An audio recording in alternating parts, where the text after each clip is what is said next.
काव्या मिश्रा और आप देख रहे हैं न्यूज़ 7 हिंदी। दोस्तों, आज हम बात करेंगे तमिलनाडु के चर्चित सथानकुलम कस्टोडियल डेथ केस में 6 साल बाद ऐसा फैसला आया जिसने कानून व्यवस्था और पुलिस कस्टडी तीनों को एक साथ कटघरे में खड़ा कर दिया। मदुरै सेशन कोर्ट ने इस मामले को रेयरेस्ट ऑफ रेयर मानते हुए 9 पुलिसकर्मियों को मौत की सजा सुनाई। एक पिता और बेटे की हिरासत में मौत और अब अदालत का सख्त संदेश। लेकिन ये कहानी सिर्फ इस फैसले की नहीं, बल्कि उस दर्द, उस अन्याय और उस संघर्ष की है। साल 2020 जब पूरा देश कोरोना महामारी और लॉकडाउन की सख्त पाबंदियों के बीच था, उसी दौरान तमिलनाडु के तूतीकोरिन जिले के सथानकुलम में एक ऐसी घटना हुई जिसने पूरे देश को झकझोर दिया। 59 साल के पी जयराम और उनके 31 साल के बेटे जे बेनिक्स एक छोटी सी मोबाइल दुकान चलाते थे। आरोप है कि उन्होंने लॉकडाउन के दौरान दुकान खोल रखी और इसी आरोप में पुलिस ने दोनों को 19 जून की रात हिरासत में ले लिया। लेकिन कहानी यहीं खत्म नहीं होती, बल्कि यहीं से शुरू होती है। परिजनों के मुताबिक थाने के अंदर दोनों के साथ जो हुआ वो कानून की कार्रवाई नहीं, बल्कि अमानवीयता की पराकाष्ठा थी।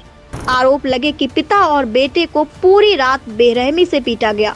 उनके शरीर पर गंभीर चोटों के निशान थे, खून बहने तक की स्थिति थी। जब उन्हें न्यायिक हिरासत में भेजा गया तो कुछ ही दिनों में पहले जयराज और फिर बेनिक्स की मौत हो गई। 2 मौतें, लेकिन सवाल सैकड़ों। क्या ये सामान्य हिरासत थी या फिर सत्ता का क्रूर चेहरा? इस घटना ने पूरे देश में गुस्से की लहर पैदा कर दी।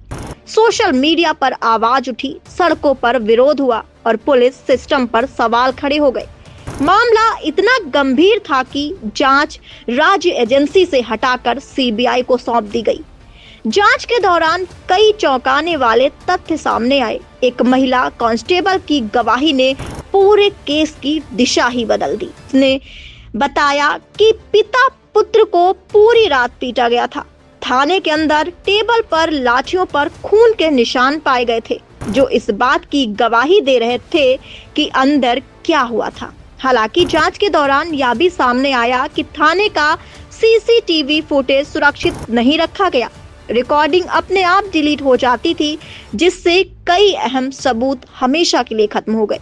लेकिन जो बचा वही काफी था सच्चाई सामने लाने के लिए। सीबीआई ने एक इंस्पेक्टर, 2 सब इंस्पेक्टर और कई पुलिसकर्मियों समेत कुल 10 लोगों को आरोपी बनाया।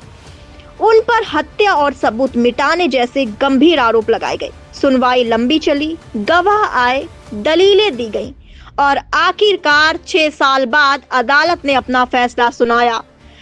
मदुरै की first additional district and sessions court ने जज की मुथुकुरानन ने साफ कहा कि यह मामला अत्यधिक बर्बरता और सत्ता के दुरुपयोग का उदाहरण है। अदालत ने माना कि दोनों की मौत प्राकृतिक नहीं थी, बल्कि हिरासत में की गई मारपीट का सीधा परिणाम थी।